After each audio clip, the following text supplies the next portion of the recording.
A little while back, I shared a really cracked theory, which at the time I thought was just nutty but also really fun to think about.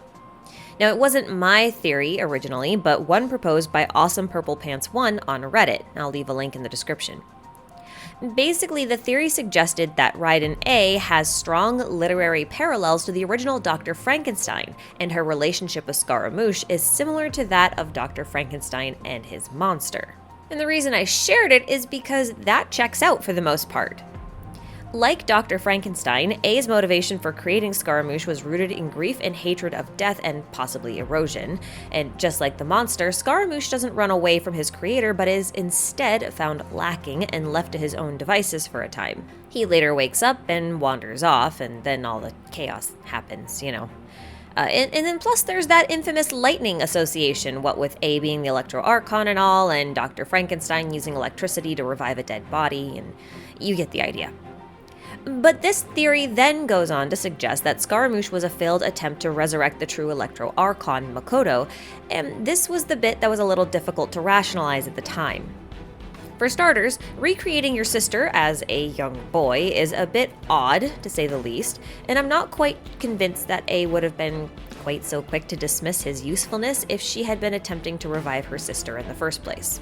Or at least, if that was her primary goal. But then we got the Husk of Opulent Dreams artifact set, and now I'm not so sure. So in this video, I would like to properly look at this theory, but to do that, we first need to reconstruct the history of Scaramouche. But before we begin, a couple of notes. First off, you will probably want to watch my previous Scaramouche analysis video before this one. While that video contains more speculation than this one will, I go into a lot more depth about his design inspirations and implications in that video, which I think is particularly valuable to give context to his character. That video is also surprisingly accurate in light of new information I'll present here, so it's definitely worth revisiting if you're interested. Second, this video contains some speculation and heavy theorizing, so while I will be reconstructing his history to the best of my ability, given what information we have, it will not be perfect and interpretations of some parts may vary. And finally, all of Scaramouche's lore is scattered around and his story is told really out of order. For this reason, I will be rearranging all the bits of lore we have about him into one cohesive timeline and will therefore not be referencing the sources verbally. Instead, there will be an icon in the bottom left corner of this video that will pop up to let you know exactly what I am referencing, and as always, there will be a list of links to the wiki in the description box where you can read the source material in its original format. If there are any additional insights or corrections, they will be in a pinned comment below, so make sure to check that. And yeah, still with me? Awesome. Then let's begin this video by reconstructing the history of Scaramouche. 500 years ago, an incident with the nation of Conria led to a cataclysm that took the lives of countless gods and mortals, including the original Electro Archon, Raiden Makoto.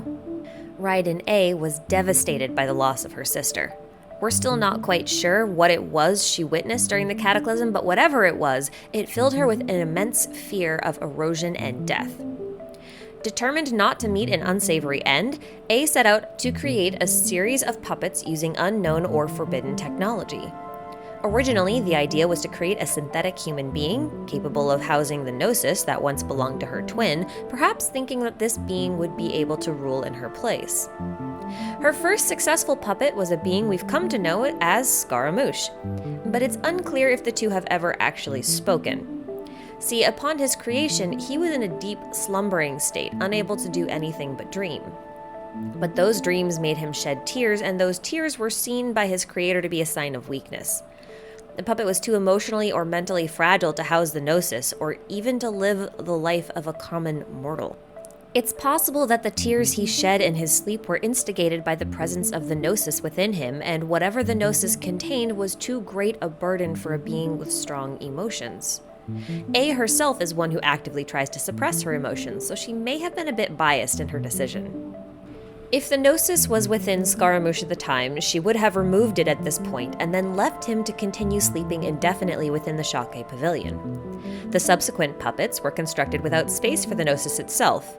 Instead, A would seal herself within the creation and meditate within her plane of euthymia in order to stave off the erosion that she was so afraid of. Since she would be replacing the Gnosis's function within the puppet, she no longer had any use for it, so she sent it to the shrine at Mount Yogo to be put under the care of Yaemiko. It was only after this that Scaramouche woke within the pavilion, deeply disheartened and likely disoriented. He was like a delicate blank sheet of paper with no purpose or memories. He proceeded to wander Inazuma blindly, watching the residents of the islands and taking particular interest in the wide variety of hearts they possessed. There were good hearts, strong hearts, gentle hearts, but where was his heart? He didn't know at the time, but what he did know is that he desired a heart of his own. Scaramouche continued his aimless wandering until one day at Nazuchi Beach, he was found by a man named Katsuragi. Katsuragi was the assistant of Mikoshi Nagamasa, the inspector of the Tatarasuna furnace and the foster son of the Oni Chiyo. Katsuragi brought Scaramouche to the Tatarasuna furnace, where they spent enough time together to grow fond of each other. This was probably Scaramouche's first and only taste of what a family could be like. Nagamasa, on the other hand, appeared wary of Scaramouche, recognizing some of his adornments as markers of belonging to the Raiden Shogun herself. So he tells Scaramouche to never reveal his identity to anyone. Now, Nagamasa had an almost obsessive interest in weaponsmithing, and during the time that Scaramouche was in his company, he managed to craft a rather special blade. Both Katsuragi and Scaramouche performed a sword dance, perhaps a kenbu, together, likely to celebrate this achievement. The following events are not clear, but Katsuragi appears to have wronged Nagamasa in some way. While his colleagues seemed to believe that his actions were justified, Nagamasa did not share that opinion. He executed Katsuragi, then flung the sword he so carefully crafted back into the furnace, where another of his assistants retrieved the half-melted blade only to later die from his injuries. Scaramouche does not appear to have been present at this time, but upon discovering what had transpired, he swore revenge against all the weaponsmiths associated with Nagamasa and the Tatarasuna furnace. It was likely at this point that he renamed himself Kuni Kuzushi and burned all the regalia that would have tied him to his creator. There's another gap in this story, but from what I can gather, it appears that shortly after the events at Tatarasuna, Scaramouche happened upon one of the Fatui Harbingers. He found them amusing enough, and his skills must have impressed them, for he soon boarded a ship that I can only assume was destined for Snezhnaya. It was here that another of the Harbingers, whom I can only assume was Dottore, proceeded to perform some experimental modifications to Scaramouche's artificial body, unsealing the powers that the Raiden Shogun had locked inside of him and likely increasing his abilities even beyond that. During his early days in the Fatui, Scaramouche carried out his own personal vendetta against the Inazuma weaponsmiths, destroying 4 of the 5 esteemed branches before presumably losing interest. While this event could have happened earlier, he references a line he heard from a particular researcher which, by all accounts, should be the same one that modified his body. Therefore, Scaramouche's revenge was likely carried out around this time. Perhaps dozens of years later, Scaramouche is given an assignment from the first Harbinger, Pierrot, to investigate an odd astronomical occurrence in Mondstadt. He docks in Liyue and ignores his subordinates, opting to travel northward alone. If you played the Unreconciled Stars event, this is where the traveler first meets him, at the scene of the meteorite impact. The traveler and Scaramouche part shortly afterwards, then meet up again in Mondstadt, where the rest of the events in Unreconciled Stars pan out. Presumably, Scaramouche completed his assignment in that event and returned to Snezhnaya for a time, only to be given a new assignment back in Inazuma. He returns to Yashiori Island, where he meets Signora at the docks. She tosses him a small crystal sphere, which is likely a freshly manufactured delusion. The delusion factory of Yashiori appears to have been overseen by Signora, with Scaramouche being called in as a backup of sorts while she tended to her delegate work with the Raiden Shogun. Thus, Scaramouche was not lying when he told the traveler that he wasn't the mastermind behind the distribution of the delusions through the Watatsumi Resistance Army. But he certainly didn't do anything to stop the distribution either. In fact, the distribution efforts were carried out at the order of Pierrot by an NPC by the name of Nathan.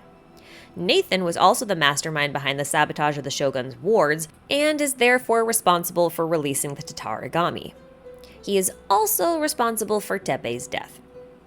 Now, by the time the traveler discovers the delusion factory, Scaramouche is already prepared to face them and maintains the upper hand the entire time. While it's not certain what he would have done with the traveler if Yaemiko hadn't appeared, he did honor his promise of leaving us alone in favor of obtaining the Electro-Gnosis. This Gnosis, of course, is the heart of God he was originally created to house. It's his missing piece, the heart he was originally promised and then denied by his creator. Having finally obtained that which he had always wanted, albeit unexpectedly, Scaramouche makes the impulsive decision to keep the Gnosis and returns it to the space A had carefully crafted for it. Only the Gnosis is not what he imagined it would be. Instead of the fulfillment he expected, the heart he'd always dreamed of, he was left with nothing but a prop meant to deceive. There's something about the Gnosis that is not at all what it appears to be. But up until this point, Scaramouche had never seen good and evil in terms of black and white. His lack of a heart made him fickle and objective. But with his heart now firmly in place, he's no longer any better than his young, dreaming self, shedding tears over emotions he probably doesn't properly understand. But without his heart, he wouldn't be able to feel anything at all. And Scaramouche isn't so sure he wants to go back to that, even if his newly reclaimed heart was made from nothing but selfish hypocrisy, lies, and curses. For now, he appears to be simply contemplating his next move. So, now that we understand the circumstances surrounding the Sixth Harbinger, what evidence can we glean regarding Scaramouche's potential connections to Raiden Makoto? Surprisingly, there's quite a bit. One thing that stuck out to me in his story was Scaramouche's surprising proficiency with a sword. During Unreconciled Stars, he mentions using magic, so I'd long assumed that he'd be a catalyst user instead, but the Husk of Opulent Dreams seems to suggest that this is not the case. For someone with no apparent training and little to no memories, he's able to perform elaborate sword dances and appears to always have a blade nearby. Whenever a potentially hostile encounter is mentioned, his hand always turns to a blade rather than prickle with magic. Raiden Makoto's weapon of choice was also the sword, which is in sharp contrast with her sister's preference for the spear. The Muso no Hitotachi is also notably performed with a sword rather than a spear. Scaramouche and Makoto share a preference for swords. Now, Scaramouche also chose his own name, Kunikuzushi, but there's mention of a name that he had held prior to the one he chose, yet no suggested time at which he would have used it. It feels strange to me that there's mention of him selecting his own name, but no mention of anyone else giving him one. Given that Scaramouche was only really close with Katsuragi, it would stand to reason that Katsuragi would have been the one to give him a name, and that it would have been a noteworthy event for someone as blank of a slate as Scaramouche was. Yet, there's no mention of this. So if Scaramouche was never given a name and never chose another name for himself prior than Kunikuzushi, where did he get the name from? And is it possible that that name could have been Makoto? It's also worth mentioning that Scaramouche is acutely aware of the concept of transience as a form of eternity and therefore sees A's stasis as inherently flawed. This also matches up with Makoto, as she also believed that eternity existed through transience and not stasis. And as for the reason Scaramouche was abandoned, his emotional fragility, that lines up with Makoto too. She, of the two sisters, was considered the more empathetic one. While empathy should never be considered a weakness, A certainly saw it as part of the reason Makoto died, and therefore it was an undesirable trait in her ideal puppet. While it's certainly still weird to try and resurrect your sister into the body of a teenage boy, it's possible that A didn't set out with the intention to resurrect her sister on her first attempt. It's more likely that Scaramouche was merely a prototype to prove it could be done, which is also in line with Dr. Frankenstein's motives, only for A to later realize that there were serious flaws in her design, namely the emotional and mental state of the puppet.